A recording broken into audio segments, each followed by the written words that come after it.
আমরা যারা এখন তারুণ্যে উত্তীর্ণ হয়েছি, আমাদের শৈশবের সময়টা অত্যন্ত ভয়াবহ কিছু ঘটনা এবং দৃশ্যের মধ্য দিয়ে কেটেছে।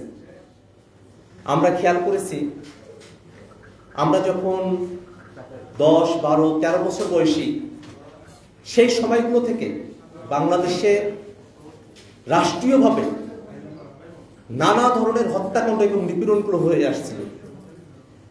2013 সালে তৎকালীন মানবতা বিরোধী অপরাধ ট্রাইব্যুনালের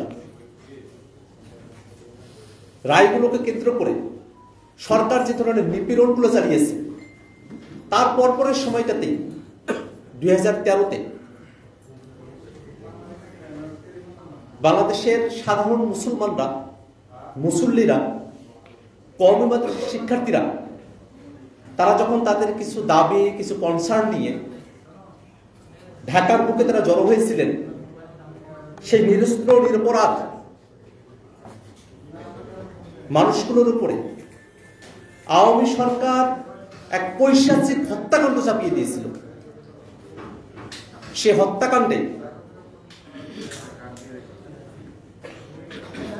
শত মানুষ শাহাদাত বরণ করেছেন, জীবন হারিয়েছেন, এবং সেই ঘটনার মধ্য দিয়ে বাংলাদেশে আওয়ামী লীগের ত্রাসের রাজত্ব, আওয়ামী লীগের স্বৈরাচারী, আওয়ামী লীগের ফেসিবাদী শাসন কাঠামোকে একটা পোক্ত করবার বিষয় ঘটে গেছে।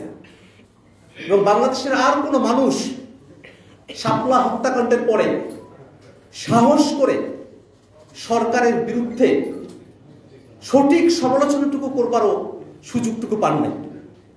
কারণ এত বড় হত্যাকাণ্ড, এত হাজার হাজার লাখ লাখ মানুষের সমাবেশকে রাতের আধারে আইন শৃঙ্খলা রক্ষাকারী বাহিনী এবং আওয়ামী পেটোয়া বাহিনী, সন্ত্রাসীরা যেভাবে উপর্যুপরি আক্রমণ করে হত্যা করে তাদেরকে ছত্রভঙ্গ করেছিল, সেই ঘটনাই বাংলাদেশে দীর্ঘ সময় ধরে ফেসিবাদকে টিকিয়ে রেখেছিল। অত্যন্ত দুর্ভাগ্যের বিষয়, শাপলা হত্যাকাণ্ডের পরে, এত বড় একটি হত্যাকাণ্ড হয়ে যাওয়ার পরেও রাস্তার গাছগুলোকে কেটেছে এটা না জেনেও গাছ কাটার অপরাধকে বড় করে দেখানো হয়েছে মানুষ হত্যার অপরাধের থেকে। সেই অপরাধকে, আওয়ামী লীগের গণহত্যাকে লঘু করবার নানা ধরনের চক্রান্ত বাংলাদেশের নানা ধরনের ঘরানার মধ্যে এটা চর্চিত হয়েছে। আজকে এক যুগ পরে এসে আমরা যখন শাপলা হত্যাকাণ্ডের স্মৃতিচারণ করি, সে সময়টাতে আমাদের কাছে দৃশ্যমান হয়ে ওঠে যে শুধু আওয়ামী লীগ নয়, আওয়ামী লীগের সাংস্কৃতিক এবং বুদ্ধিভিত্তিক দোসর যারা আছেন, সাধারণ নাগরিকের বেশে, সাংবাদিকের বেশে, তারাও এই হত্যাকাণ্ডের জন্য সমানভাবে দায়ী। বাংলাদেশে যখন এই হত্যাকাণ্ড চলে, শুধুমাত্র সাধারণ মুসল্লিদের উপরে নিপীড়ন বয়ে গেছে বিষয়টা এমন নয়। রাষ্ট্রীয় অনুমোদনপ্রাপ্ত টিভি চ্যানেল রাতের আধারে সেটা বন্ধ করে দেওয়া হয়েছে। এই হত্যাকাণ্ড নিয়ে কাজ করার কারণে মানবাধিকার ভিত্তিক সংগঠন, অধিকার এবং তাদের কর্মকর্তাদের নিপীড়নের মধ্য দিয়ে যেতে হয়েছে, জেলখানায় যেতে হয়েছে, জীবনের নিরাপত্তাহীনতার মধ্য দিয়ে তাদেরকে জীবনযাপন করতে হয়েছে। যে ভয়ের সংস্কৃতি, যে ত্রাসের রাজত্ব এবং গণহত্যা বাংলাদেশে চাপিয়ে দেওয়া হয়েছিল, তার বিরুদ্ধে দীর্ঘদিনের জমে থাকা ক্ষোভ, দীর্ঘদিনের বিচার চাওয়ার আকাঙ্ক্ষা মানুষকে জুলাইতে একত্রিত করেছিল। সেই জুলাইতে আপামর ছাত্র জনতার সঙ্গে বাংলাদেশের মাদ্রাসা শিক্ষার্থীরা যুক্ত হয়েছিলেন, জীবন দিয়েছেন, যাতে করে যে হত্যাকাণ্ড সংঘটিত হয়েছিল সেই হত্যাকাণ্ডের বিচার এই বাংলাদেশের জমিনে অনুষ্ঠিত হয় এবং বাংলাদেশের সামনের দিনে আর কোনো গণহত্যাকারী, আর কোনো ফেসিবাদী সরকার এমন কোনো গণহত্যা করবার সুযোগটুকু না পায়। কিন্তু দুর্ভাগ্যের বিষয়,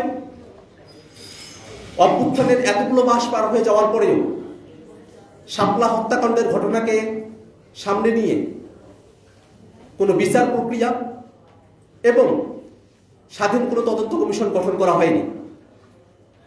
আমরা জাতীয় নাগরিক পার্টি এনসিপি ঢাকা মহানগর কর্তৃক আয়োজিত আজকের এই আলোচনা সভায় রাষ্ট্রের দায়ের এই অংশটুকুকেই ফোকাস করতে চাই। আমরা দাবি জানাতে চাই, শাপলা হত্যাকাণ্ডের সঙ্গে জড়িত আওয়ামী লীগ, তাদের দোসর এবং আইন শৃঙ্খলা রক্ষাকারী বাহিনীর যারা আছেন তাদের প্রত্যেককে একটি স্বাধীন তদন্ত কমিশন গঠন করে তদন্ত করে সঠিকভাবে বিচারের মুখোমুখি করা হোক। যারা শাহাদত বরণ করেছেন, যারা আহত হয়েছেন, তাদের প্রত্যেককে রাষ্ট্রীয় স্বীকৃতির আওতায় নিয়ে আসা হোক এবং প্রত্যেক পরিবারকে যথোপযুক্ত ক্ষতিপূরণ প্রদান করা হোক। যদি রাষ্ট্র এই পদক্ষেপগুলো গ্রহণ করতে পারে, তাহলে এই সামনের দিনে আমরা যে সুন্দর ন্যায় বিচারের ইনসাফ ভিত্তিক একটি কল্যাণকর বাংলাদেশ পেতে চাই, সে বাংলাদেশ অর্জন করা আমাদের পক্ষে সম্ভবপর হবে।